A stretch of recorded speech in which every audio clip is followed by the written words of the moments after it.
What is going on, guys? Welcome to Outside the Brand. This is your AEW Rampage and Friday Night SmackDown review right here on Outside the Brand. I'm your host Phil, and guys, before we talk things out tonight, I just want to let you guys know,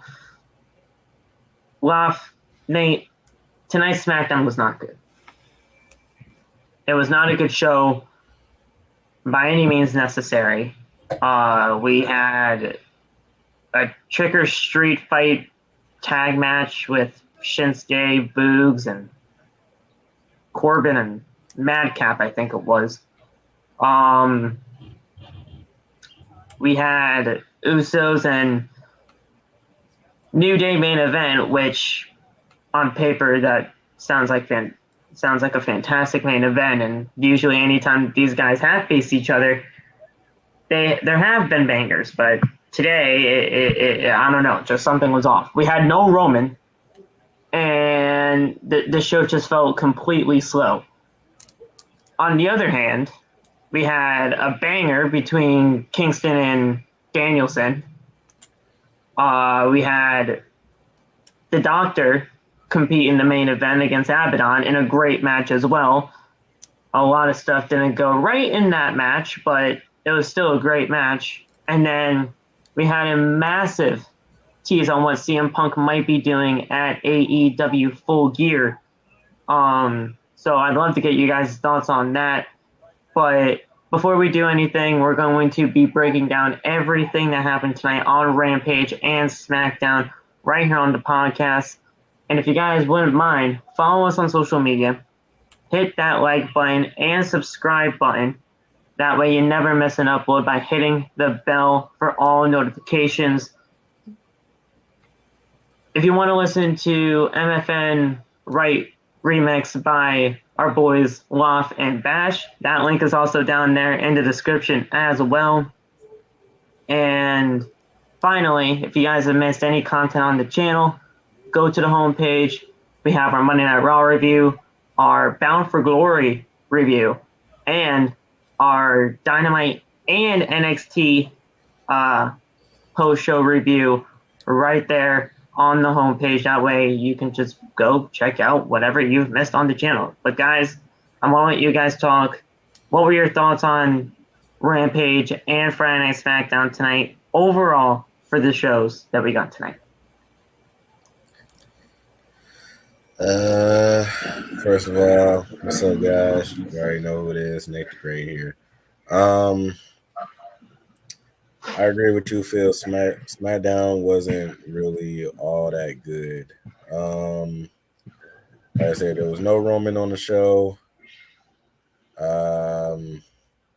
Yeah, something was off about that show, but it just wasn't really all that good. AEW was okay. That main event with Britt Baker. I would just say I am the table because that table did not fold at all. They got that table from they got that table from Home Depot or something like that. Something, man, that table. They got those tables from goddamn New Japan. Those New Japan tables don't break either. So, man, they did not go to Walmart on that. But yeah, but AEW matches was fantastic. I thought all three of those matches was actually pretty good. So, but yeah, SmackDown wasn't all that good. AEW was pretty okay. So that's what I think. All right, what up, yo? You know what I'm saying? SmackDown disappointed me. I didn't think I would freaking miss Roman Reigns, but I missed him. I was waiting for something to happen with him, and nothing happened. The most enjoyment I got out of tonight was like the main event and Paul Heyman and Caleb Braxton segment, and that's kind of like weird because usually seeing Jeff on the show made me happy, but like he had like a few second interview and it got interrupted by freaking Baron Corbin and Madcap Moss. So he didn't have a match. I hated seeing Shotzi freaking lose. I don't know why they kind of put her in that predicament, but whatever. Rampage was cool. The main event was freaking awesome. That was cool. Everything else was just like okay. The Daniel Bryan and Eddie Kingston match that was pretty cool. Like I towards was the gonna finish, I say, started getting thank into you. that. The crowd was really into that, so that was cool to see. But the beginning and end of Rampage was really what got me. The middle part was just, but much better to show than SmackDown tonight because it seemed like this was just an airball for some reason tonight. I don't know why, but it was definitely an airball tonight for SmackDown. I'm gonna tell you guys right now, people in the chat, if you missed SmackDown tonight, you didn't miss much. You really didn't. I mean, you don't even have to go back to watch it because there really was nothing eventful about this show. Like I said, like we all said here, there was no Roman. So that right there in itself just showed how unprepared, how uneventful this show really was. The show was not good. And we're going to get down to it. We're going to talk about what happened here, but I'm just telling you right now, you guys don't really have to go back and watch this because it wasn't even really worth my time for the last 2 hours of my life.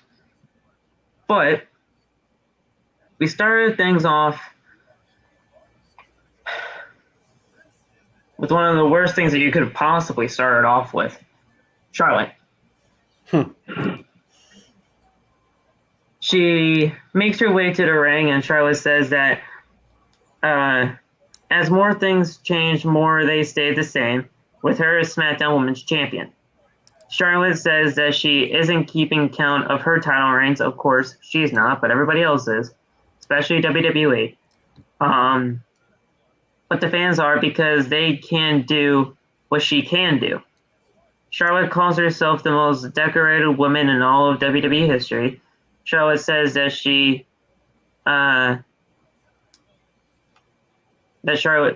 Charlotte says when she's in the title picture, it's just another Friday. Charlotte says order has finally been restored on SmackDown. Sasha comes out and she interrupts Charlotte. Banks laughs at the idea that Charlotte is considering herself a leader of the locker room. Banks says that when her title, she just asked when her title match was. And Charlotte says that it's selfish of Banks to be demanding another championship opportunity when Charlotte has beaten her time and time again. Charlotte says that she's talked to Sonya Deville and she's agreed that a new face deserves to have a chance at the title. None other than Shotzi Blackheart, or now just known as Shotzi. They took away the Blackheart, but it's just Shotzi now. Shotzi comes out with her signature tank, as always, and interrupts the two. Shotzi drives down to the ring and says that, hey, look, if you're looking for someone new and fresh, I'm your girl. And then Charlotte accepts a match with Shotzi, and because of that, it turns into a championship contenders match, and we have the match happening right after the commercial break. First of all, the thing that I have a problem with this already is that it just automatically just turns into a championship contender match. Shotzi hasn't been seen in, what, a month and a half? Damn near. How does she automatically get a championship contender match? She hasn't done anything. What, just because you're going up against a champion, it automatically counts as a championship contender match? Where's the logic in that? Who else could they have put in front of her? Like, to have, if they already had it written down for Charlotte to have the championship contenders match, who else has been like putting in enough work so you can actually make sense of that? as far as I know, there's no one on that roster because they won't give them TV time. So it's like it was like they picked Shotzi's name out of a hat. Right.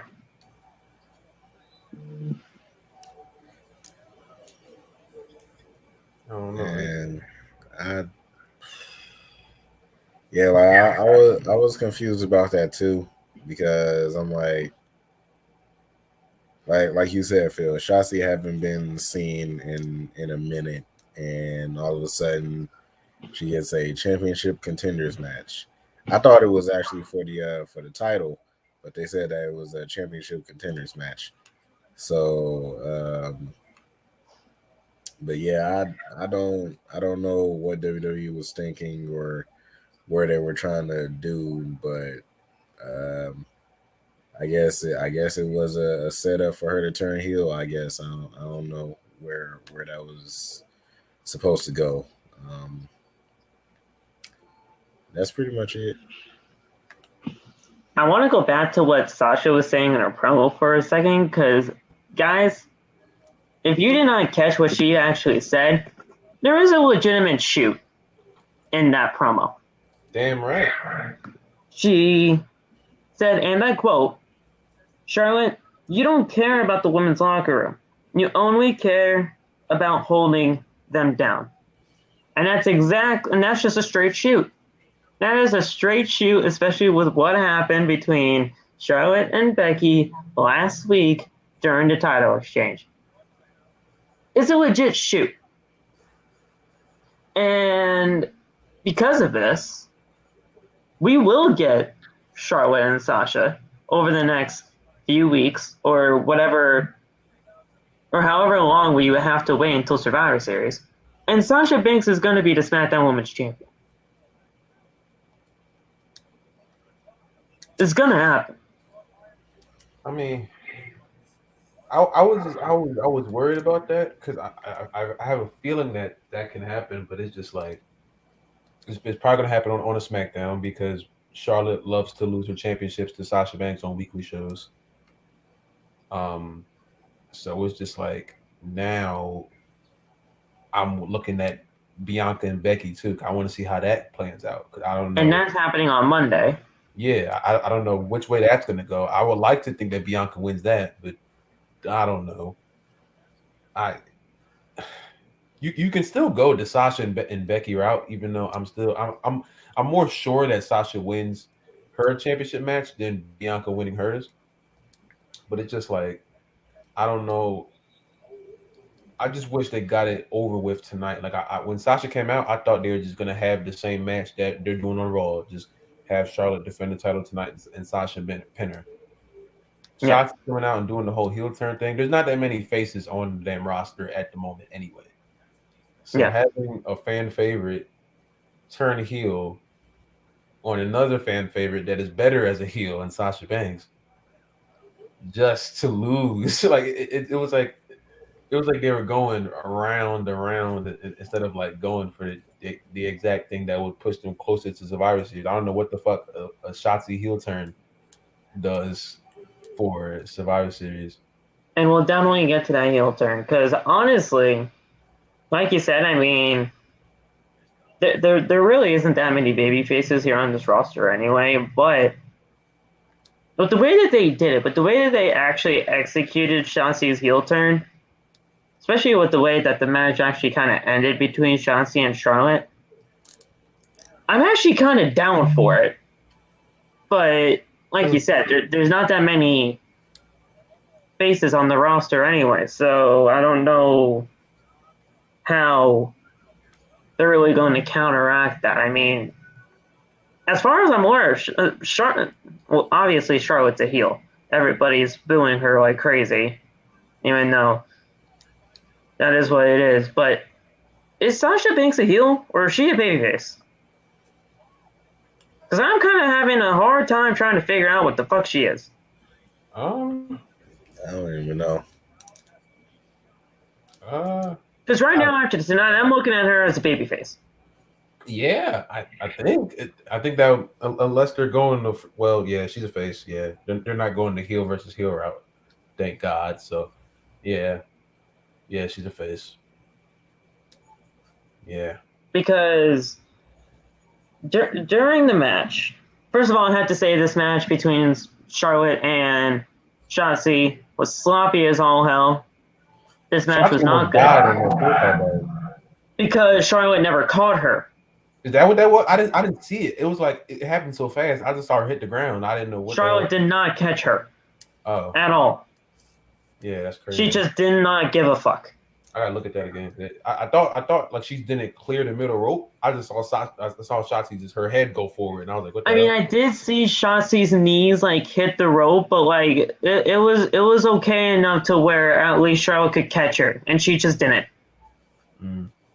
So we had the match. There was just some sloppy exchanges here and there, but when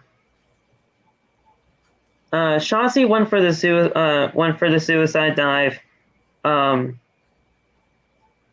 but it obviously just ended bad. She fell to the ground, but also she fell to the ground because Charlotte never caught her. Shotzi almost runs into Banks near the end while Charlotte was in the corner, and with Banks pretty much interrupting what Shotzi was about to do on offense. Charlotte hits a natural selection and covers for the 1-2-3. Now, in a way, Sasha just costs Shotzi a win over the SmackDown Women's Champion, which, in a way, would play into Sasha's heel character because she wants to go be the one that takes the title off of Charlotte. But it's Shotzi Blackheart over here, and she was trying to help. And at the time, we all thought she was here to help Shotzi win. See, so there was kind of just some conflict of interest right there. And after that, Charlotte gets the win.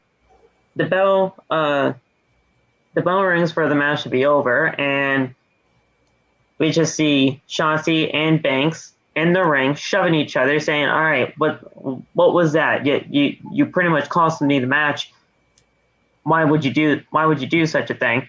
And Shotzi she hits a Shining Wizard. She puts Banks right into the tank and to the barricade, so she's ultimately turning heel.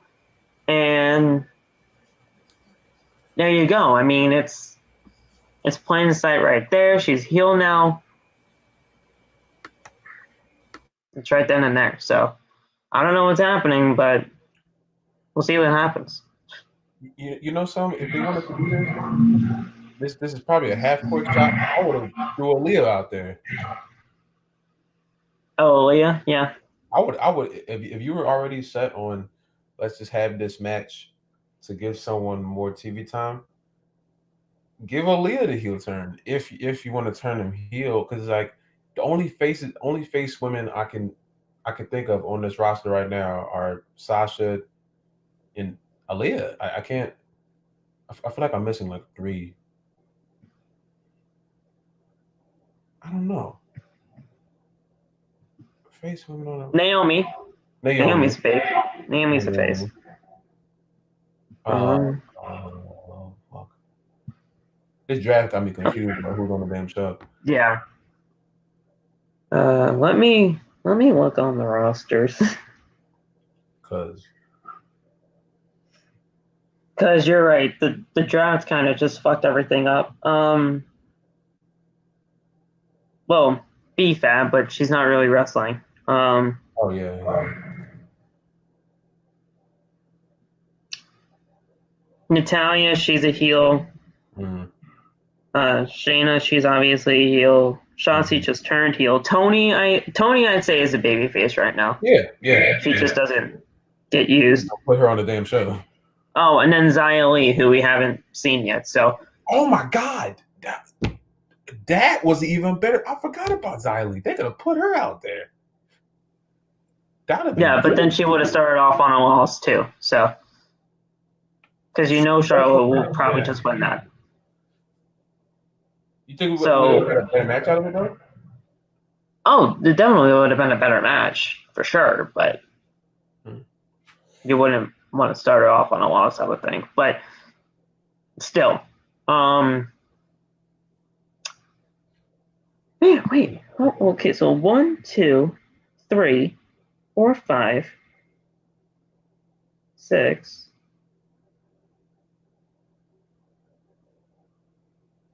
Seven if you're counting. There's only 7 women on this roster. That's why it was so hard for me to remember who the faces were, because 75%. 7 women, including BFAB. Yeah, no. Who doesn't wrestle yet. Okay. That's pathetic. Okay. I understand now. Yeah, so there you go. I understand now. Charlotte won. Big whoop. Shotzi's heel now. Big whoop. Big whoop. But yeah, this was terrible. We're back live after the commercial break, and Adam Pearce is addressing Brock Lesnar's suspension. Pearce says that he is issuing a fine of $1 million to Brock Lesnar. $1 million. And when Paul Heyman was looking to an angle like this, because that's just how WWE superstars and managers watch TV backstage. Fucking ridiculous. You watch it like this. I love that. Watch it like this. We just walking the scene like this. They're just staring at it sideways. Why are you looking at Fucking ridiculous. You saw the picture of E. He just had his back. He had his back. Oh, God.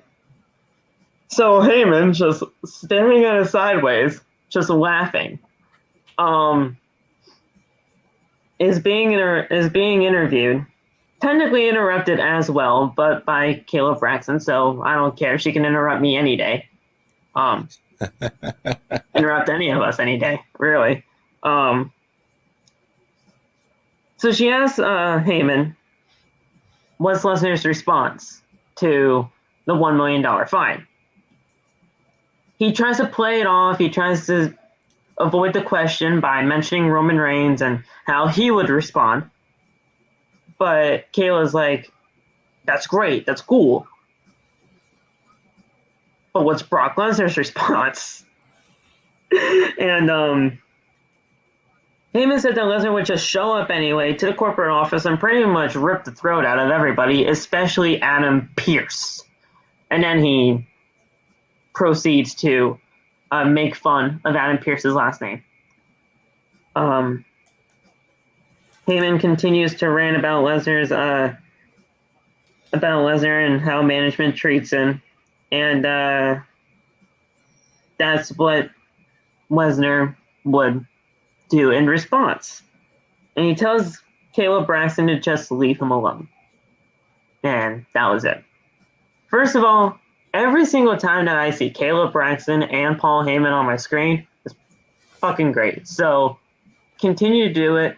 I know these two act like they hate each other on the screen, but I know just like when the cameras are off and everything in that kind of nature, these guys have to like each other. I mean, they're working chemistry with each other. It's just unmatched. You can't really you can see the way and you can see how much they put emphasis on their stuff with each other when they're on screen together. So I think it's great that they're doing this almost every single week. That was one of the bright parts of the show tonight. Just their interactions are great. I remember when the first time I did it, and I was like, this is funny. And I love how they just keep it going. It's like a little. They keep elevating it and just making it better every time. That's what they used to do. They used to have like little small storylines that weren't really pushing a match or anything. They were just there just to add to the show. And I love that they found that in those two. Because I don't think Raw really has that with what's her name, Charlie, I think, or is she on SmackDown? Well, yeah, well, now it's Kevin Patrick, but Charlie did used to be the girl to do it. They don't really have they just commentated. They don't really have the commentator and manager or commentator and superstar chemistry they did like what's his name, like Justin Roberts and Cena had for a little bit. Yeah, When that's right, he like screamed at the camera, Cena was like yelling at him, like small stuff like that. I enjoy out of the show. But and remember, this all started on Talking Smack. yeah, They were the co-hosts together there, and then they kind of got booted off, but now they're here, so it's fine. Like, it's fine. But yeah, it's great. Adam Pearce thing was stupid. I was sitting there, I was like, he was like $1 million. He said that like that was. Yeah, he said it like that. I don't know why. But like Brock just got paid that plus 15 to go to Crown Jewels. So like, what? Yeah, that's pocket change. He did that. Like Brock is not just stressing over $1 million. I promise. Man, Adam Pearce definitely man. Like I at least thought Brock got fined like at least $250K, bro. This dude said 1 mil. I'm like, wait a minute, whoa, what? I'm like, I said the only reason why it was 1 million is because my guy got F5 twice. That's it. But 500K each F5. Man. Exactly. But up next, guys, we had the Drew McIntyre Open Challenge. I'm pretty sure we're just going to be getting a Drew McIntyre Open Challenge almost every single SmackDown now. Yay. So we're going to see Mr. Feeney on our screens every single week until somebody just destroys Drew McIntyre on TV, which I would freaking love, but that's not happening anytime soon. They issued the Open Challenge, and it's actually answered by Mustafa Ali, which was very interesting, to say the least. I don't know why it was Mustafa Ali to do it, but he did it.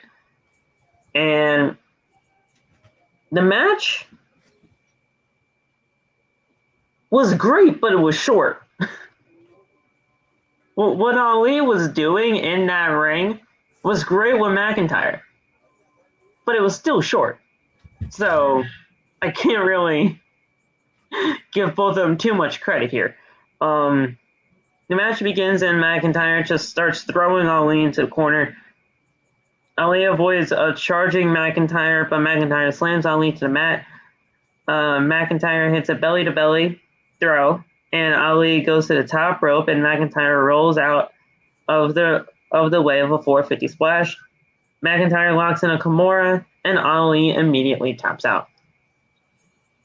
The exchanges that they had were great, but the match was short. And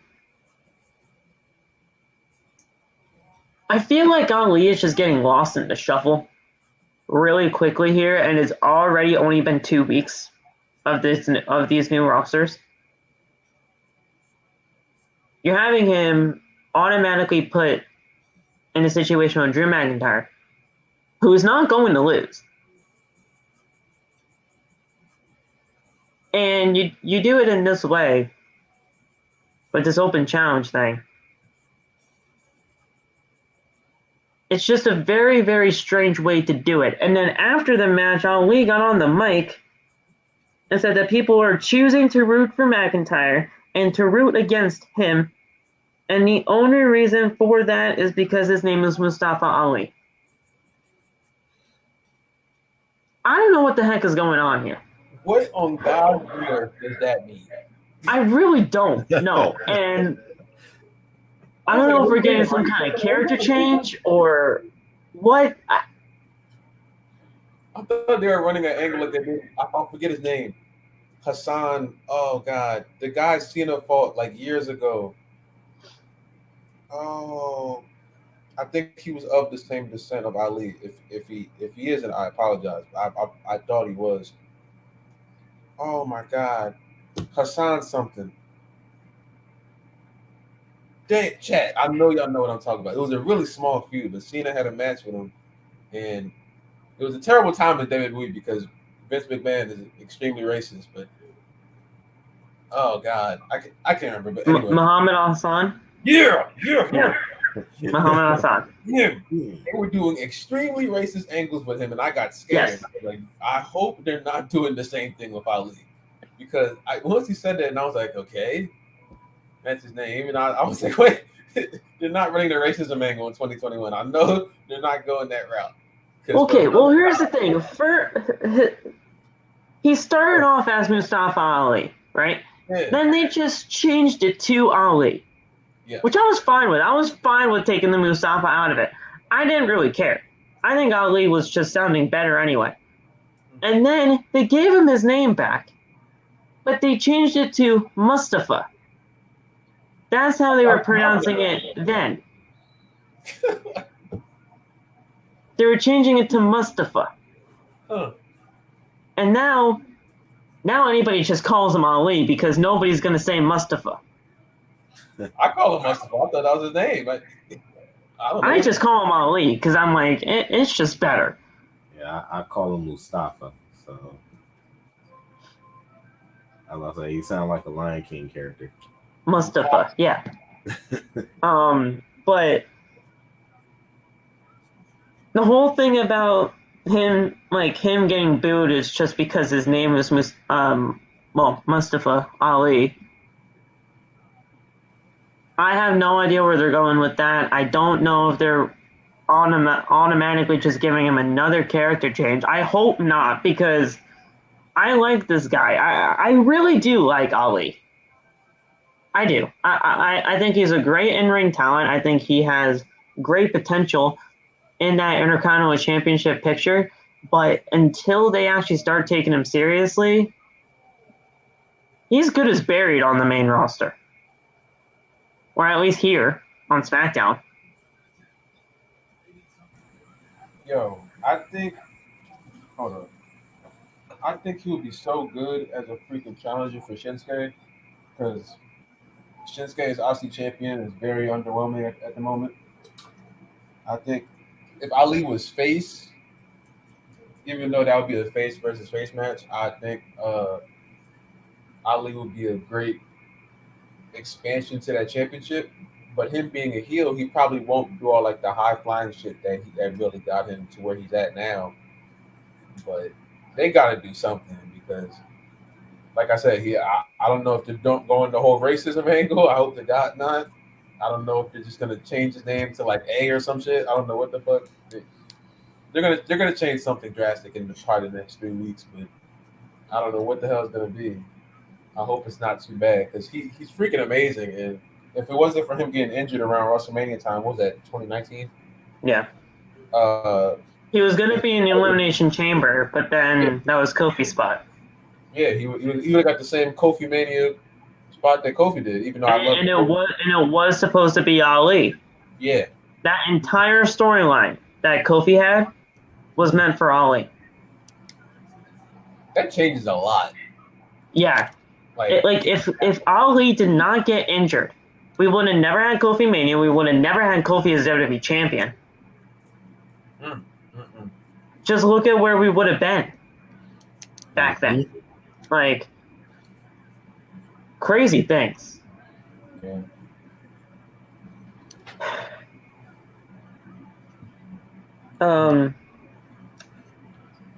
We go. We have this whole little thing backstage with Kofi and Xavier with Hit Row. King Woods. Yeah, so they were just doing their thing, and Hit Row began to sing together about King Woods and all that. They were just singing King Woods. And yeah, so that was it. I mean, Shit Row and another backstage segment. They don't even get used for it tonight. They got used one time in a tag match. That lasted 2 minutes, and that was it. Not really going to be be using them quite well often, aren't you there, Vince and Bruce? Great stuff. You know what makes me mad about it though? They look so freaking cool. I was watching this. I'm just like, this isn't the best. But then I'm looking at it, I'm like, they just look cool, and I couldn't find myself just like not liking it because just they look cool. And I know it's stupid, but I wish they were doing something more important. I mean, it's only been 2 weeks, but still, they could easily go to like a whole like what TNA did with the beatdown clan. They could easily go that route and just start beating people up, kind of, and just like sing the song as they're walking away. Like they can do something to where it works, but it's just like they already freaking bricked the first shot by having them have a local competitors match for 2 minutes. So I mean, I don't know. I'm getting scared the way it's looking. And they didn't not only change what's his character, so to speak, but they changed Kofi's too. Oh yeah. Because now he's just he's like he's obviously been the right hand man to Xavier this entire time, really, with all of this. But now he actually has like an actual like name change, and now he's known as Sir Kofi Kingston. They like doing that. Kofi didn't get the change. Kofi didn't win King of the Ring. He doesn't deserve a name change. Oh my God. That's WWE's new thing. Do you get that? They're getting superstars that are already cool, then add a name to them. Bearcat Keith Lee, Madcap Riddick Moss, Sir Kofi. That's the worst one. It's like I think they're just adding names to people to make them cooler, but they don't have to. King Woods makes sense because he won King of the Ring. Yeah. That's Xavier needed the change. Yeah. Kofi, he didn't win shit. It sounds official. You don't like Sir Kofi? He's not king. He's not king. He's like not the court jester, but he's the damn. He is a court jester compared to that. He's a yes, servant. He is. He's a servant. Oh my God. He's a servant. I don't know what you call Kofi. He's the damn. What's the? I don't want to call him the fucking. My lord. He's one of them. He's that. Lord Kofi Kingston. Jesus Christ. Yeah, the Lord. Kofi is Jesus. Kofi is Jesus. The ceremony, they were having a ceremony. I don't know why they were having the ceremony. He already got crowned, so why the fuck are we having the ceremony here on SmackDown? You had to do the thing. You had to like knight him like fucking King Arthur. They already did that. That was the crowning a moment of. Oh, that was for Xavier. This one's for Kofi. They got to do 3 for what? To make it official. For what? What's official? Yeah. What is official? What? I'm exactly. If you don't know, then nothing is being made official. I don't know. Loft is trying to make it sound better. Yeah. It's not gonna work because it does not sound well. I'm trying. I'm sorry. I was about to say he's trying to make it interesting, man. We got to do something. Like, it looked cool, but then it was just like, okay. It's just a random ceremony saying, "Oh yeah, hi, I'm King Woods. I'm here." Yeah. I love Austin Creed. I know you don't watch this podcast. I know you don't. But if you somehow find this, I love you and your work. I do. Mm-hmm. But the way that they write this shit, I thought that it makes no sense. I thought that they were going to give Kofi like an actual like mini crown or something like that. If they did, that would have literally disgraced the entire meaning of King of the Ring. And they just gave my man like a medal. I was like, what in the world is that? And even that, yeah, okay, yeah. So that thank you. You know, it's like you're giving You know how kids, even when, okay, here's a perfect analogy. A soccer game, right? It's the soccer finals. You have your little league. I know. Your team wins the game. Your I team know wins the where game. Phil is Great. going with this. Your team wins the game. You get a trophy. Great stuff. But then afterwards, the losing team, they get little medals for participation. That's exactly what they're doing with Kofi Kingston right now. They gave him a participation trophy. The fuck?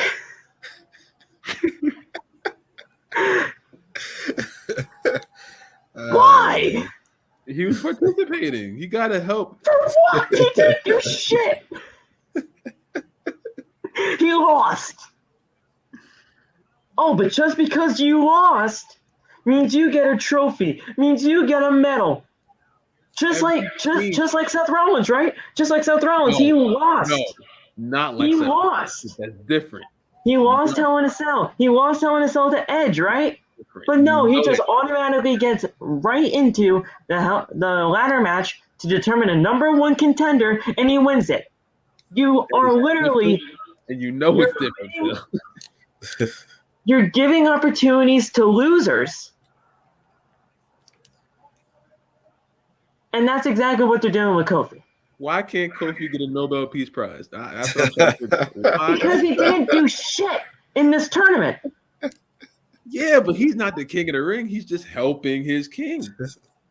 You know Seth and the freaking E is different. You know Seth and E is different. Yes, but they are still rewarding losers for doing absolutely nothing. Kofi's not going to get anything.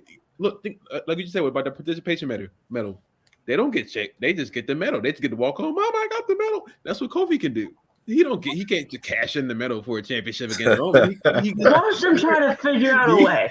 Watch them try to figure out a way. Bro, do you know how dope that would be though?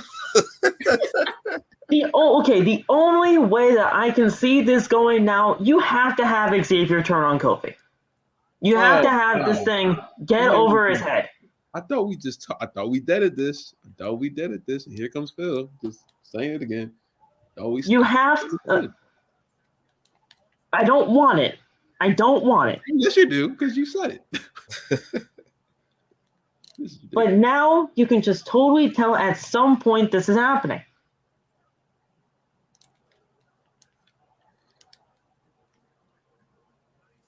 If it doesn't happen, I'm going to be very shocked. Every time they get in the ring, I just get scared because I feel like Xavier's going to hit him with the scepter. So yeah. Oh, trust me, it'll happen. I will lose. We don't want it, but it'll happen. I don't know. This king is going to get to his head. This participation shit is going to be like, why are you participating in any of this? You didn't do anything. You didn't even do anything to help me win. So I'm done with you. And that's exactly what's going to happen. But it was interrupted by the Usos. We pretty much get our main event sorted out right there. That was cool. There you go. Yeah, for the first time. Then we had a trick or street fight between the Intercontinental Champion and Boogs versus. Oh man, I have something to say about that bullshit. What the? Versus Corbin and Madcap Moss. Madcap. That would be better as Madcap, but no, it's Cap. Madcap. C-A-P. Cap. Madcap. No cap. This match was fun in a way, but still, it's a gimmicky match. So who cares? In the hell, put all of those pumpkins in less than 5 minutes on the apron. Who did that? That's crazy. It's the ring crew. That's the ring crew for you. They had the pumpkins. They had the pumpkins under the ring, so that they can just boom, boom, boom, boom, boom. Bro, what I was mad about was how did so they had all of those pumpkins, but nobody smashed the pumpkin on top of somebody's head. Well, somebody was wearing a pumpkin on their head, I right? know I saw that, but that. I'm like, I actually want to see like somebody get a pumpkin smeared on top Ah. of it. Yeah, exactly. I Somebody was want to just see wearing that. a pumpkin on their head. It's like, oh yeah, here you go. Corbin threw a pumpkin on top of Shinsuke's head and then like completely took it off, and I was like, what? I'm like, okay. Oh, and then we had two goons in scarecrow outfit kind of looking things. Humberto They Carrillo. reveal them to be the two Humbertos. Humberto Carrillo and Angel Garza.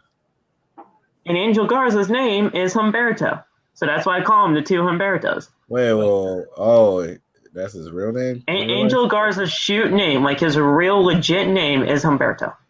Oh wow, I did not know that. Okay. So that's why I call him the two Humbertos every single time I see him. And I called them the beautiful people tonight. I don't know why. I did, but that's pretty much their gimmick right now. They say that they're beautiful. They say that they're handsome. We just talked about the beautiful people. I know, right? Oh my goodness.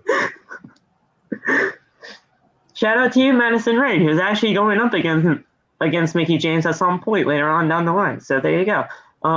Nice. But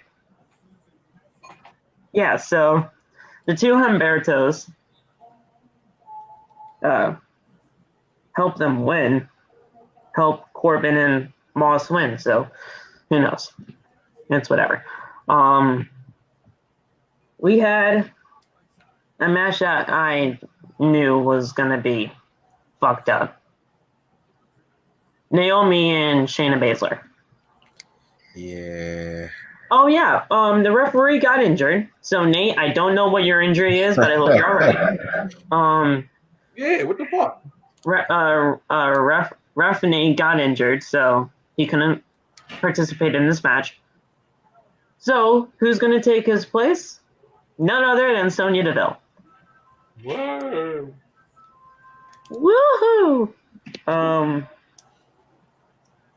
Like they legitimately did this.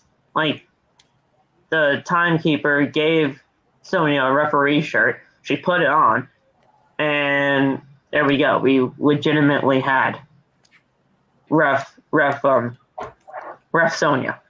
They just had the freaking Pearce just laying there. Hey, you want to? Yeah, they just had it there. So he's like, "Oh yeah, here you go." And it's just ref Sonya right there. This match was very short. Shayna legitimately does the Kirifuda clutch in maybe under like a minute and a half, and Naomi passes out. So again, that's not what happened. It was a fast count. Not the finish of that bum ass match. Yeah, it was a fast count. Well, I know she did a Kirifuda clutch afterwards, I guess. Yeah, the match was over at that point. Yeah. So Naomi escapes a quick leg submission and hits a Hurricane Rana. Naomi goes for a bulldog in the corner, and hits a kick to the head. Naomi goes for a cover, but Deville just does not count. Okay, there we go. Yeah, and Deville reverses into a cover of her own. That makes no sense.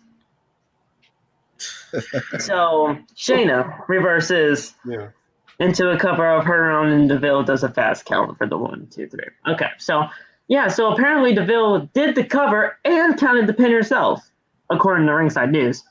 Oh my God, that's freaking awesome. I know, right?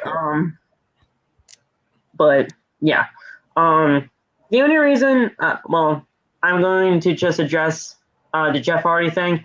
Jeff Hardy showed up for like 2 minutes, said that he's going to do whatever he does on SmackDown, and then he left. So, but he did say he's going to try to challenge for a championship that he never won. And the only fucking championship is Roman Reigns, because he's had every single other championship. So now it's time, Roman. That's your ass. That's your ass. It's time. Day one pay-per-view. I'm calling it. Oh boy. Day one pay-per-view, I'm calling it. Here comes Jeff. Yeah, man. And in the main event, we had the Usos versus the New Day. Any other time, this match would be a freaking banger. This match was not bad. I'm not saying it was a bad match by any means. It's the Usos and the New Day. Of course, it was going to be good. But this match, I don't know. For me, something felt off. I don't know what it was. Maybe you guys can help me out. Maybe you guys saw something I didn't. Or maybe I was just being a complete imbecile and I was just trying to get this show over with. I don't know. I really don't. I think not having Roman on this show really drained me. I think, well, first of all, here's the thing. Roman on SmackDown and the way that they prepare SmackDown is completely different than the way that they did this tonight. I said this on Twitter, and I want to get your guys' thoughts on this. I said a SmackDown with Roman Reigns is totally different. It has a totally different feel than a SmackDown without.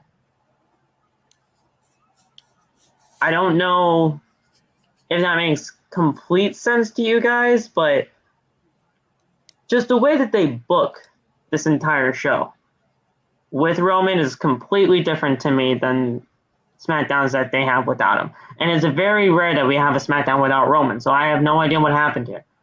I don't know if they just gave him the night off. I don't know if they just said, hey, you know what, we really don't need you tonight.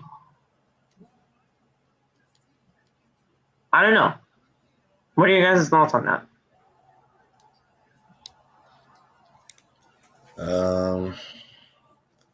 Yeah, something definitely did seem off, especially with that main event match. Like, I don't know. Like you said, Phil, the New Day versus the Usos on paper sounds like a fantastic match. You gonna get all the stops, a whole bunch of different spots. But in this, in this match, it just didn't seem all that good. And then it seemed like they were just trying to end like super early too. Yeah. I don't get it. So Tanya tweeted at me an hour ago. I didn't even see this. Roman wrestled a dark match, so of course he did. You don't show up on SmackDown during the main show, but you show up for a dark match. All right.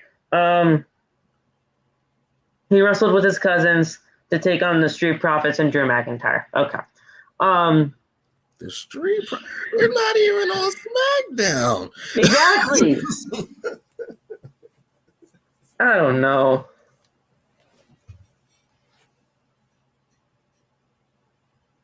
I don't have nothing else to say after that. I don't. Yeah. There's no more words. No more words, and that's not even a pun for Jeff Hardy.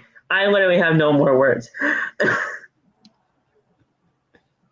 Go ahead. Wow. Laugh. You're muted. Shit, my fault.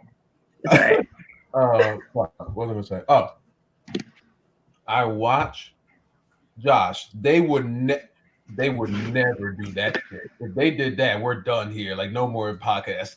If they release Roman Reigns, that I would never watch the show again because that shit's ridiculous. I don't even like him like that, but fuck. Anyway, I watch like every day. I watch like 2007 to 2009 SmackDown. I'm trying to get through all of it, and I think that was like SmackDown's best period of time. During watching the opening segments to each match, every show didn't start off with the world champion. Every show didn't start off with whoever the top guy was. It would start off with Taker or Big Show or Jericho or Jeff a little bit of times. They always found a way to switch like the opening segment. For SmackDown, it always starts off with Roman, and he usually sets the standard for the rest of the night. He usually sets up the main event, or he does a promo or something. It's like last week, him and Brock took up fucking 45 minutes of a 2-hour show, you know? and there was which was totally unnecessary, but still. Yeah. So it's like I think the direction they're going right now is just like I'm not sure if I like it because we all know Roman is the Universal Champion, but he doesn't have to be the main point of every show. Right. Because if he's not there like tonight, it just feels like what the fuck? What do we just watch? You know, it doesn't feel right. We had freaking Charlotte start off the show. No one likes her, so she like it was just. I don't know. I don't like the way that they're sequencing the writing of the shows anymore. Could they definitely? We got a mention of Roman tonight, but we didn't actually see him. And I'm not saying that we have to see him physically.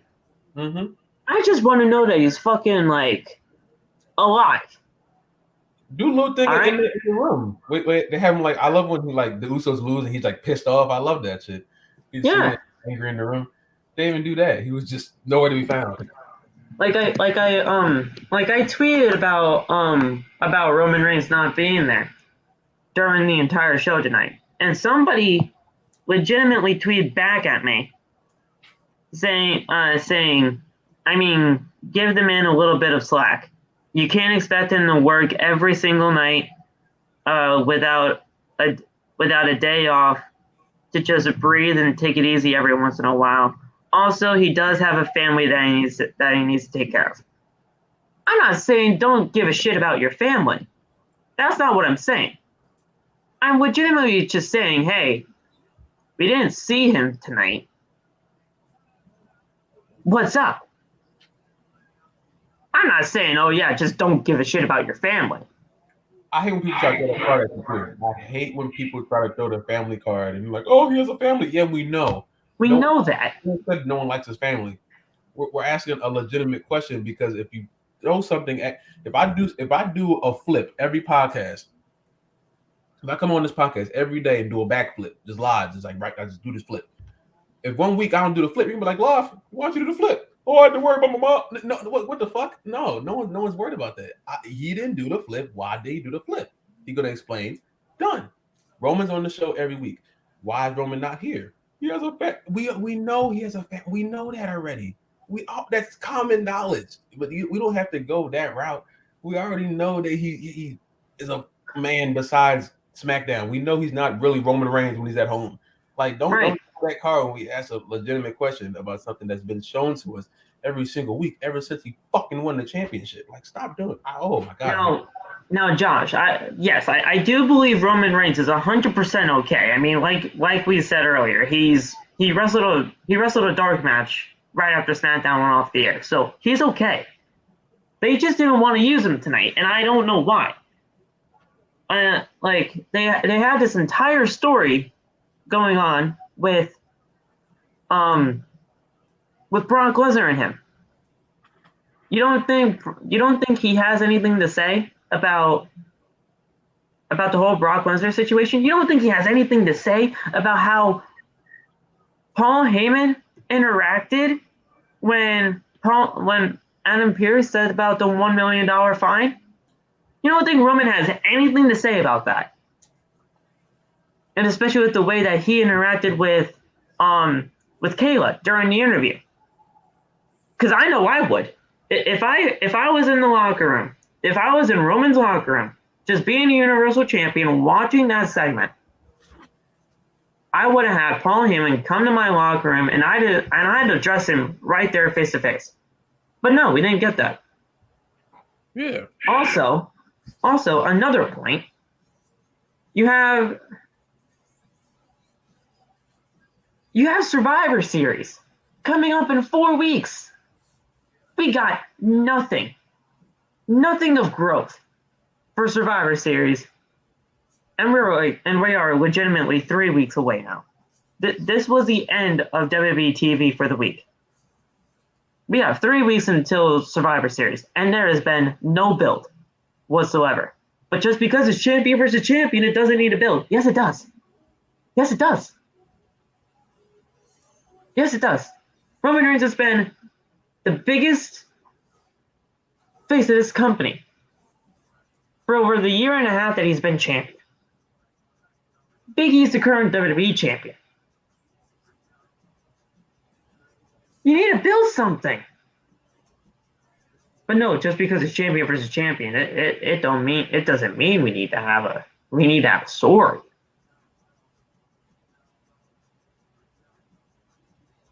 I just don't get the logic. There is no logic at all.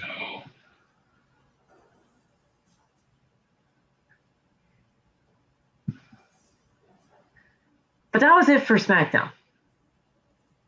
Very uneventful show. Very uneventful. And now we move on to Rampage, where Rampage legitimately had everything. We had a great main event. We had a great opener, and then an okay middle match, but still, it's Matt Sydal and Dante Martin. You're gonna be watching.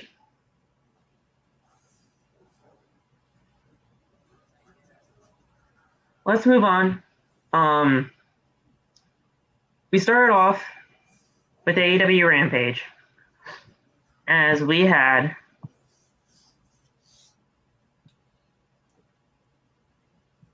an amazing opening contest between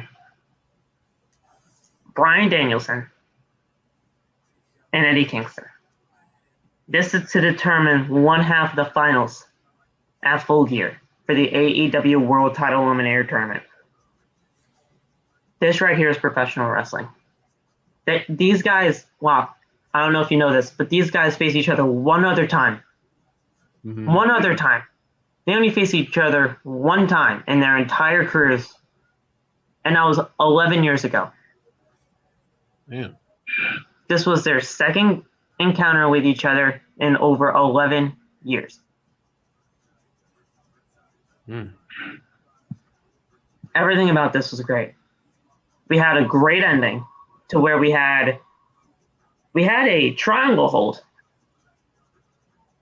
Eddie Kingston tried to power himself back up, but he couldn't. So what does he do? Just being the defiant Eddie Kingston that he is,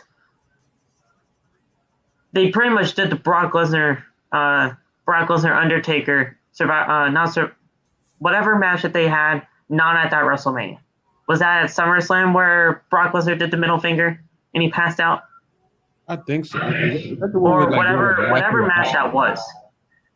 Undertaker sat up and Brock laughed. Undertaker was like, ah! I think that was. Yeah, whatever match that was where one of them did the middle finger but passed out.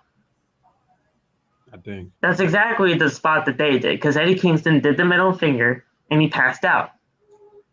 And Bryan Danielson was the one to advance to the finals. This was a great opener. And I knew it was going to be great. We all knew it was going to be great. But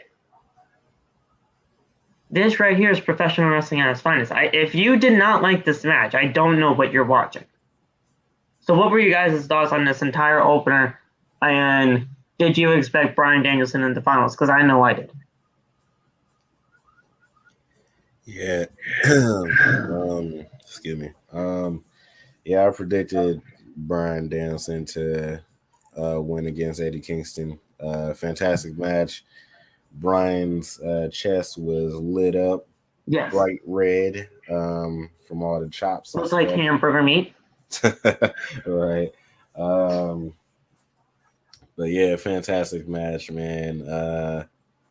Also, the ending was pretty cool too, with how Eddie stuck up the middle finger and just passed out in the submission hold. It was pretty good. I liked the match overall. It was an amazing way to start AEW.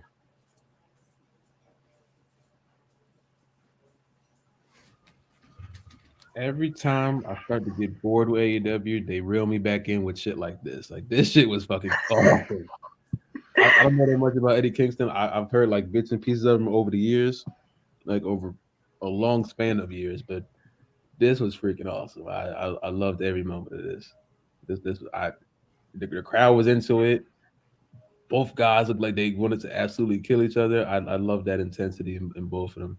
And I remember I was talking about CM Punk and his direction the last time we had a podcast. I believe I was talking about how confused I am with CM Punk's direction.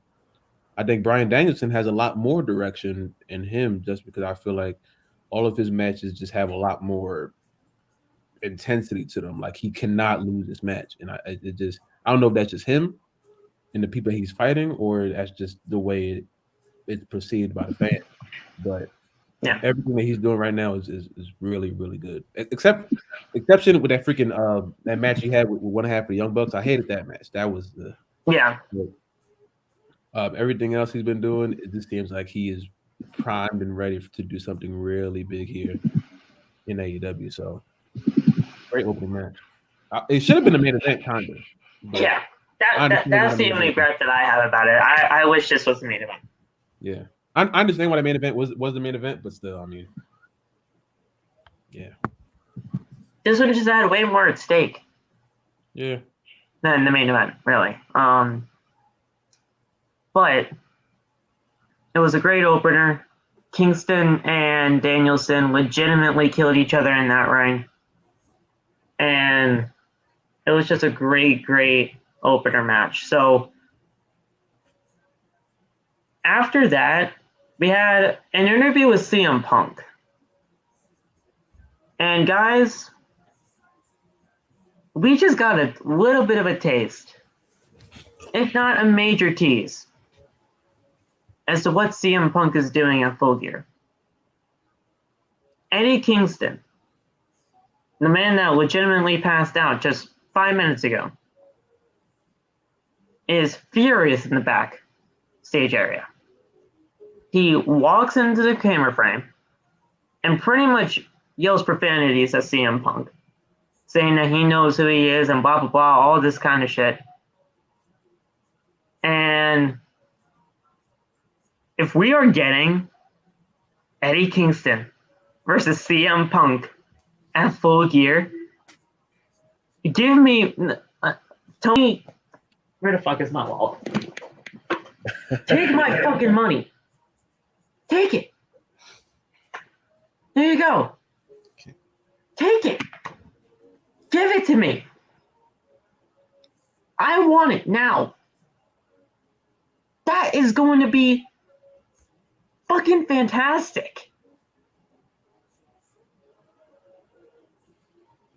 I don't even give a shit that it's a 2-week build. Give it to me. Give it to me now.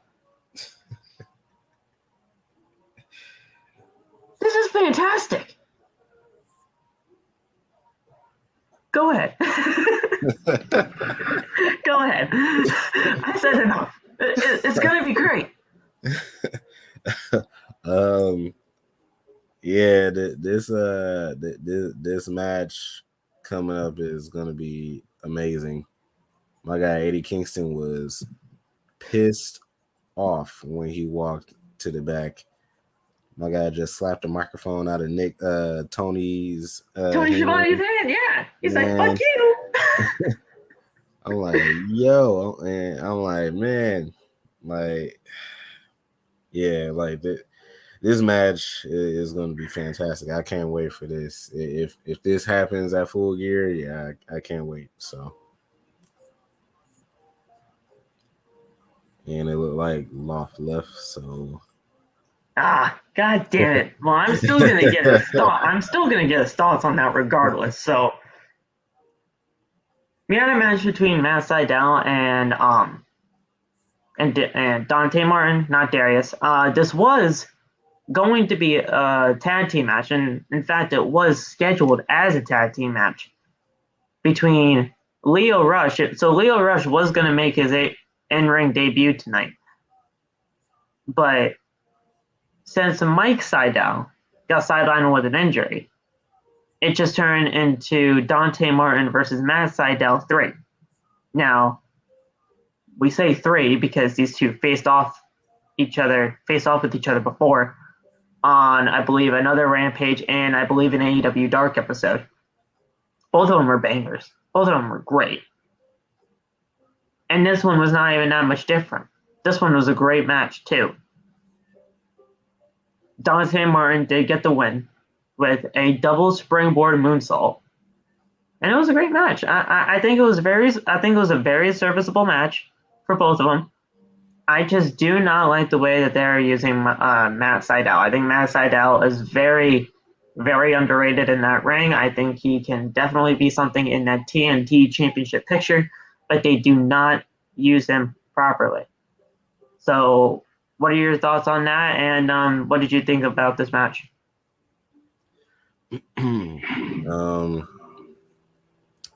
Yeah, this match was another great match. Dante Martin, man, I love me some Dante Martin. I believe he's gonna be the future in AEW. I don't know. I just like his style overall. But yeah, I believe that he's gonna be some type of future champion in AEW soon. As far as Matt Sydal, I don't know where they're trying to go with my Matt Sydal. They're constantly having him lose a lot of matches, and I don't know what they're kind of trying to do. I don't know if they're trying to have him go towards like more of a singles angle with somebody, or if they're trying to have him and go back to the Sydal tag team. I don't know what they're trying to do, but something needs to be done with Matt Sydal, and because we all know he's a great competitor, so something needs to be done with Matt Sydal. But Dante Martin, man, yeah, my God, it's gonna be the future. So. I'm telling you right now, though, if it wasn't for Darius having that knee injury, I don't think Dante would be in the spot that where he is right now. True. I'm sorry. Yeah, that's true.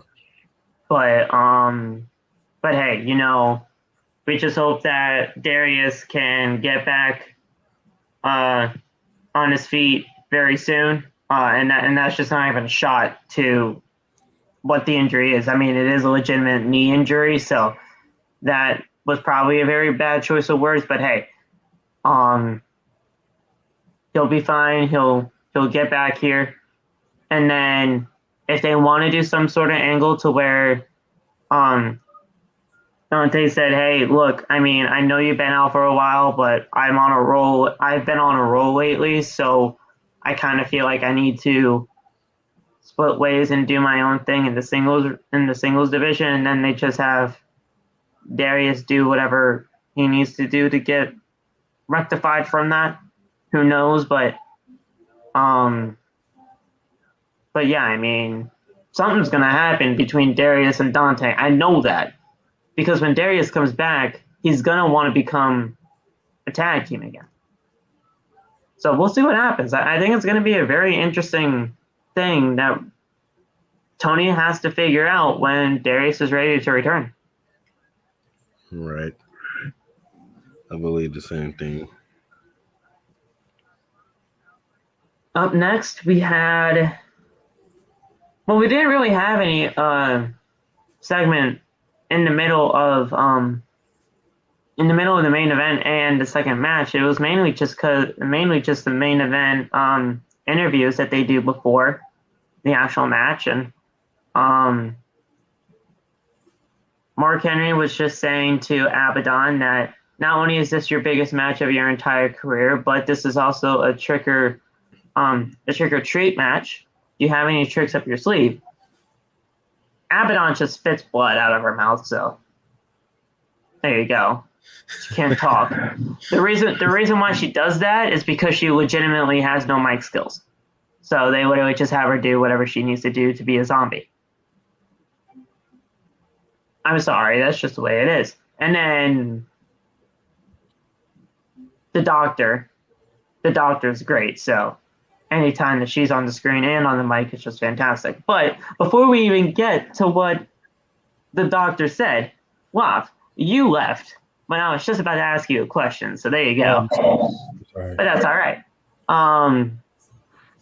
I still want to talk about that Punk and Eddie Kingston thing. So go ahead, give your thoughts on that, and then I'll let you talk about the Matt Sydal and Dante Martin match, and then we'll go to the main event. I want Eddie Kingston to rip CM Punk's head off. Okay. Quite literally, So you want Eddie Kingston to be the first one to beat Punk? Mm-hmm. He probably won't be because it doesn't really make much sense in the way that they're writing CM Punk.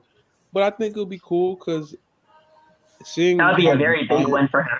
Yeah, seeing how defiant Eddie Kingston was at the edge of losing the match tonight against Bryan, I was like, yeah, he can genuinely beat CM Punk, and I wouldn't be surprised at it. But I wouldn't be mad at that though either. Yeah. I really wouldn't.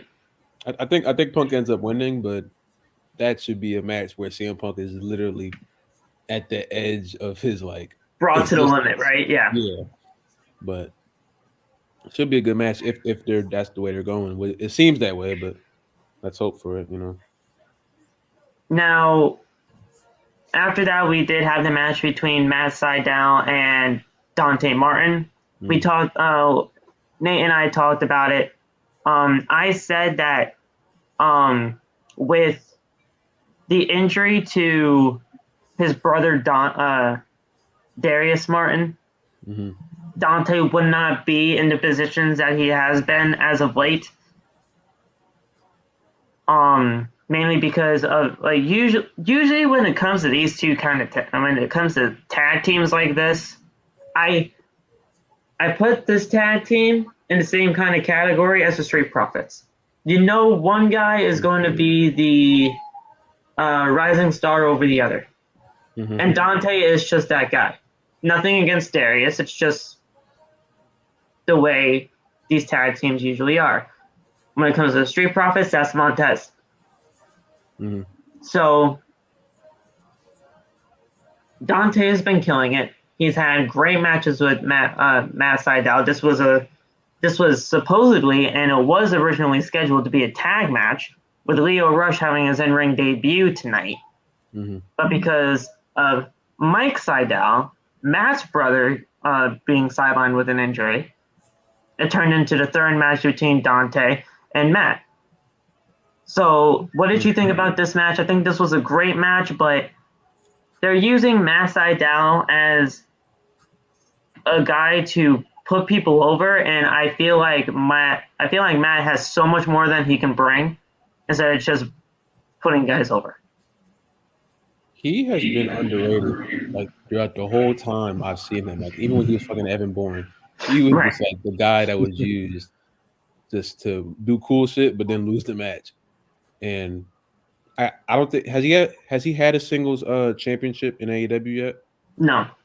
Okay. He hasn't been a TNT champion yet, or any champion for that matter. And I'm almost 100% sure that he never had a singles championship in WWE. I remember he was tag team champions with Kofi. Yes. I think for a short time. Never been a singles champion in WWE either. He deserves a lot better because he's an amazing talent still at this older part of his career. But I don't know why he's losing so much. I don't know why they throw him in these predicaments to where he has to lose. I don't think he deserves that at all. Now, Matt Sydal's last singles win, and I'm not even exaggerating on this date. This is legitimately the last date that he won a singles match on 9/11 on a dark taping. So that's obviously pretty much a month and a half. Yeah, pretty much. And then the last tag team victory that he had was 7 matches ago when he teamed with Darius Martin, with Dante Martin against, I believe it was Aaron Solo and somebody else. I have no idea. You don't even probably know who Aaron Solo is. Mm-mm. He's a decent guy. He's not really that prominent on TV right now. But but yeah, so his singles record is not bad. With this loss tonight, he's 21-11. So obviously they're having him win somehow. Yeah. It's just we're not seeing it, or we're just not even really caring to watch it. He's not a bad guy. like he's a great in-ring talent. I feel like he can bring great things to that TNT Championship scene. Mm-hmm. Sammy Guevara versus Matt Sydal. Give it to me. I think that would be great. Mm-hmm. But He would he's lose just so again. low in the rankings right now. I don't even think that would be even possible. He probably would lose again, but I mean, But it would still be a great match for both Sammy and Matt. yeah. I don't know. Like it's a very weird situation, and we all love Matt Sydal, but it's just I don't know. It's but yeah, and then we had the main event. If Abadon wins, she gets a future AEW Women's World Championship opportunity. I thought she was just going to be inserted into the Full Gear match. That's what I heard, but obviously that was not the case. During the pre-match interview, like I said earlier, Abadon just spit out blood. So there was that. The reason why she only split out blood off is because seriously, and just to put it in simplest terms, she just can't talk on the mic. Her mic skills are terrible. So She looked like freaking Rosemary, but just like knocked up like 2 levels. yeah. Her mic skills were just terrible, so they just have her do whatever zombie thing that they can think of. And then Britt's just great on the mic regardless, so I just love it when she's there. Jamie Hayter and Rebel were dressed up as zombies too, but not to the extent of Abadon, because Abadon's just a completely different human being. But the match was great. The match was great. I like the match. I think the match had some great in-ring chemistry for two people that I honestly think they fought each other for the first time tonight. At least as far as I'm aware of. But we had a thumbtack spot. We had a table that just would not break. Yeah, it looked like it hurt that first time. I am the table. Botchamania is definitely gonna take that from this episode. So shout out to you, Matthew. I love your content with Botchamania. Great stuff. I don't know you personally, but I know your name because everybody has watched your stuff. Oh shit. I just watched so many people react to your stuff that know them personally, so that's why I shout him out personally. But it was a great match. They just could not break the table, and I know Britt Baker wanted to break the table. That's why she went for it again, and it still didn't break. And then Rebel and Jamie Hayter just said, you know what, forget this. They're not breaking the table, obviously, so they just kind of tossed it to the side. And then they just went with other weapons in this match. I feel like that entire table spot almost completely took everybody out of it, though, because after that spot, the crowd was not really that much into it. Or maybe that's just me. I don't know. What did you guys think about after everything that happened with the table? I kind of felt the same way. It felt like the crowd was like crazy quiet after that. And then it started to heat back up once the thumbtacks got involved and stuff like that. Yeah, that's pretty much it. What you think, Goff? I think the thumbtacks was something that they needed to do to get the match back on track as far as like the crowd, because the crowd did seem like the air got taken out of them after a while, but it wasn't too long. I don't think with it being like that. They tried to make her recover nicely. That's what I'll say. They tried to make her recover nice. Yeah, the second half of the match was really cool. For a second I really didn't know who was going to win, even though in my back of my head I figured Britt was going to. But they found a way to get it back, and I always appreciate that when they. I don't know how improvised the whole thumbtacks thing was, but I like when the match kind of like lulls for a minute and they find a way to get it back on track, and and we see that like happening. So yeah, it was cool. I mean, that was my first time seeing Abadon, so she was something. Yeah, that was mine too. What were you guys' first impressions? Because when I first saw her, I knew right away that this character that she has a very low ceiling.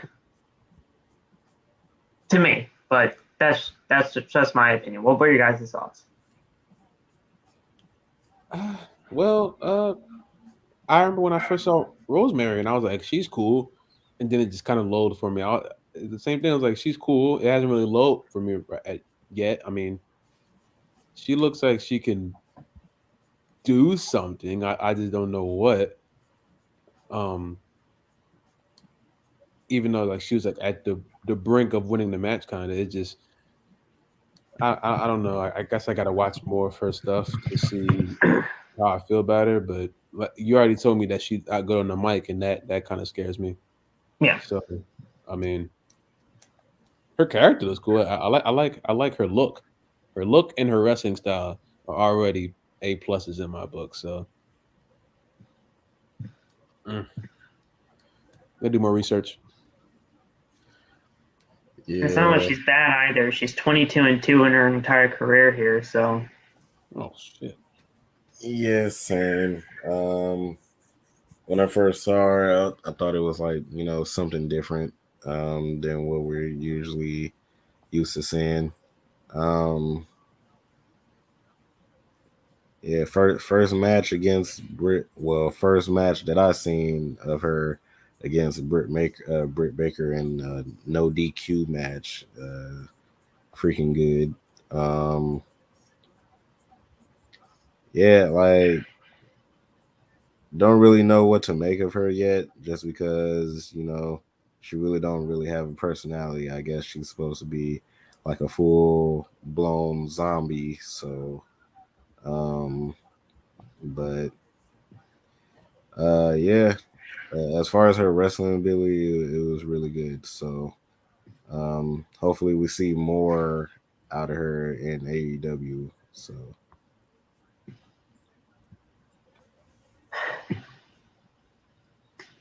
And that's it, guys. That was pretty much all the stuff that we had. Britt Baker did win with the lockjaw. She put thumbtacks in Abadon's mouth, and she was very hesitant to put her hand with the glove in the mouth, but she did eventually do it, but it was it wasn't the lockjaw that won the match, though. I know it wasn't. yeah, It was some sort of pin. Yeah, I was about to say, didn't she win with a roll up? She won. It was a roll up. She did get the lockjaw in, but she didn't win with that. She won with a roll up. No, she was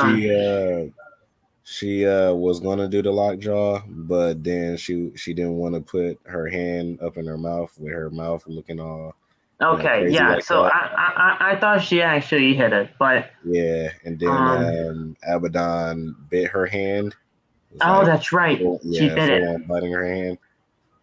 Yeah, like Josh said, it's roll-up season. So yeah, yeah. That's what so she bit her hand and everything, but then she did get the roll-up 1, 2, 3, and that was it.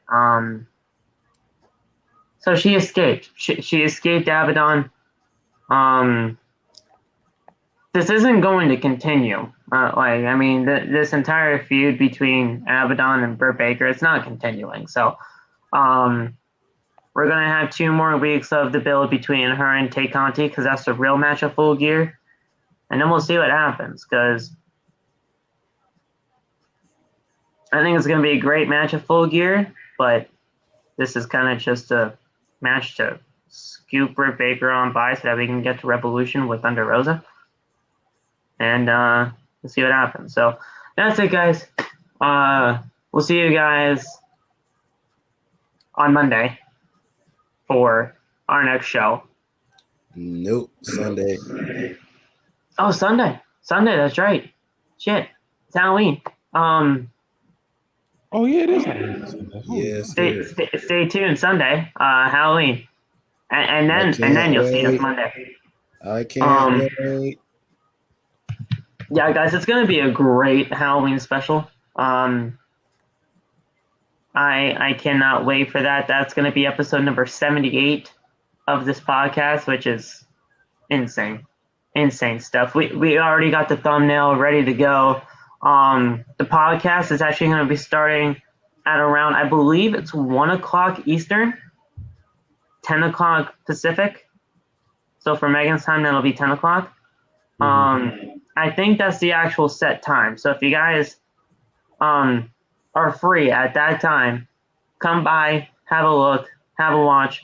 We're going to be doing 2 games of Jeopardy and just talk some good shit. So it's going to be fun. If you guys can always watch the replay. As always, it'll be on the homepage anyway, as soon as we're done with it all. But guys, do you have anything else to say before we get the hell out of here? Because honestly, I didn't think it was going to be the shortest show, but with how bad SmackDown was, we weren't really going to be talking much about it. Yeah, I was looking at time, like only an hour and a half. I'm like, that's usually not how it goes, but yeah, man. Nate the Great here. You already know. Follow me on TikTok. Link is in the description. And yeah, can't wait for Sunday. So I'll see you Sunday. Yeah. I'm probably gonna be like 15 minutes late because around that time is when I'm usually moving around.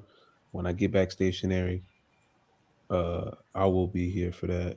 I definitely want to dominate in Jeopardy. You know what I'm saying? Yeah, we'll probably just talk for like the first 15, 20 minutes, just us talking, and then we'll get into the game. So we'll definitely make sure you're in there before we do the games. Straight up. But yeah, man. I mean, all y'all stay safe on Halloween too. All y'all stay safe. Yes, please. Outside, you know Yeah, it's crazy. We still got this pandemic going on, so please stay safe as much as you can. Wear a mask and a mask. You feel me? Yes. But, I'm gonna start saying that too. But mask and mask. Yeah, double mask. Double mask. But, yeah. I don't know what to say. I mean, have fun at any Halloween parties, trick or treating, whatever you do it safely. You know what I'm saying? Tell your loved ones, drink some water. You know what we tell here all the time. You know what I'm saying? Hopefully you guys didn't get homework over the weekend because that's tough. Usually that's tough. They didn't really give us homework during like, especially Halloween weekend. Yeah, they usually never like they'll give us like a small assignment, but it wouldn't be nothing crazy. Tonight's mischief night, so please don't get arrested because I've never seen mischief night. Every night is mischief night. Like, no. Technically, the day before Halloween, that's usually their mischief, whatever. My next door neighbor is doing something crazy to his mother, so of course. I don't know where that went going. Okay, yeah, that just went left. They are. I think they're like TPing his mother's house. It's gonna be great. I don't know. Never mind. I can't say that. I was about to say people are still TPing houses. Yes. In your mom's house, and it's his mother. Yes, and it's his mother. What they told you? Yeah. He told me. He told me at work today. He told me at work today. Bill's going to jail. No, I'm not doing it. Nope. I'm not doing that to my boss. And he said too, like, he's like, I doubt I can even get arrested because it's my own mother's house. So, shit, bullshit. I'm like, well, listen, she'd be the exact person to call the cops. So, Be That's prepared. My mom been mad before. I never TP'd her house. I can't even think. I don't know how to do that. I never done anything on Mischief Night. I promise. I just found out about that like 3 years ago. They're like, "Oh, Mischief Night." I'm like, "What the fuck is that? What do you mean?" Here's one thing though. I've gotten egged before on Halloween, and it's not fun. You got like they threw eggs. I've gotten legitimately thrown eggs at. Oh no! And it is terrible. Where they at? Okay. Where they at? Who did it? It's two people in Connecticut that don't even live here anymore. All right, they probably live in like Wyoming. Oh nah. They live in like Wyoming or something like that. Fuck them. We going to Wyoming? Fuck that. What are you talking about? Cool. But like that. It's crazy. Like they legitimately egged me, and I'm like, you fucking pieces of garbage. But oh nah. But I never got hit. Hey, you know, we got the vibes here. We're going to be playing 2 games of Jeopardy. Bash made one, and Megan made one. Megan's is about movies and Halloween stuff right there, and Bash he does kind of like a mixture of like wrestling and Halloween type stuff when it comes to it, and it's gonna be great. It's gonna be great. So guys, stay tuned for that. We'll talk to you guys very soon, and if you guys haven't already, make sure to hit the like button as hard as you possibly can. Make sure to hit the subscribe button and that bell for all notifications. There he is. There's Lop and that beautiful smile of his. Yeah. If you guys have not already, go to the link in the description. Listen to Lop and Bash's remix of MFN Right. Great listen, as always. I still listen to it every day, and that's not even a joke. Fire. WMAX Lop says Aiden. Thank you, Aiden. Thank you. Man's looking out to do some of the purge tonight, but No. Oh, that's the mask. That's the mask. Talk to you guys soon. Peace out. Have a good night, and stay safe. Deuces.